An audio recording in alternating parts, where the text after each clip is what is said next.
কোটা বিরোধী আন্দোলনে বাংলা ব্লকেট ও এক দফা কর্মসূচি বাস্তবায়নে সকাল থেকে চট্টগ্রাম রেল ও সড়কপথ অবরোধ করেছে চট্টগ্রাম বিশ্ববিদ্যালয়ে অধিভুক্ত কলেজ ও সাধারণ শিক্ষার্থীরা। বুধবার পূর্ব ঘোষিত অনুযায়ী নগরীর দেওয়ানহাট ওভারব্রিজের রেল লাইনে বৈষম্য বিরোধী ছাত্র আন্দোলনের ব্যানারে প্রথমে রেলপথ অবরোধ করেন শিক্ষার্থীরা। পরে ঘণ্টাব্যাপী আন্দোলনে দেওয়ানহাট মোড়ে অবস্থান নেয় শিক্ষার্থীদের এক অংশ।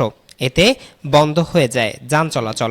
আমরা আমাদের এক দফা এক দাবি, আমাদের কোটানোর কামব্যাক। মেইন কথা আমাদের সকল চাকরিতে, যত গ্রেডে চাকরি আছে সকল চাকরিতে আমরা কোনো কোটা চাই না। মানে যারা অনগ্রসর জাতিগোষ্ঠী তাদের জন্য ন্যূনতম 5% কোটা রাখতে পারে, এছাড়া আমরা কোনো কোটা চাচ্ছি না। যতক্ষণ পর্যন্ত না ছাত্র সমাজের অধিকার প্রতিষ্ঠা হচ্ছে ততক্ষণ পর্যন্ত আপনারা রাজপথে থাকুন। আমাদের দফা এক, দাবি এক, কোটানোর কামব্যাক। এর আগে কোটা বিরোধী আন্দোলনের 4 দফা দাবি থেকে সরে এসে এক দফা দাবিতে আন্দোলন করেছে শিক্ষার্থীরা। এ সময় শিক্ষার্থীরা বলেন, দাবি আদায় না হওয়া পর্যন্ত রাজপথে আন্দোলন করবেন তারা।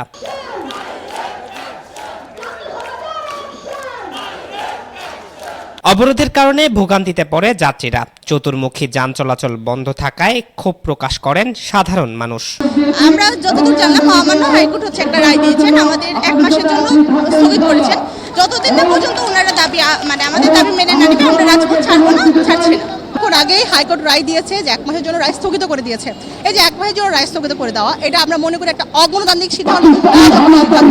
যার কারণে কিন্তু আজকে আমরা তার বিরুদ্ধে আবার বলেছি যে আমরা যতদিন পর্যন্ত আমাদের দাবি মেনে না হয় ততদিন পর্যন্ত আমরা এই আন্দোলন চালাবো। অন্যদিকে আন্দোলনের কারণে চট্টগ্রাম থেকে ঢাকাগামী মহানগর এক্সপ্রেস ট্রেন ও কক্সবাজার পর্যটন এক্সপ্রেস সহ বিভিন্ন রুটে মোট 4টি ট্রেন ছেড়ে যেতে পারেনি। এতে ভোগান্তিতে পড়ে সাধারণ মানুষ।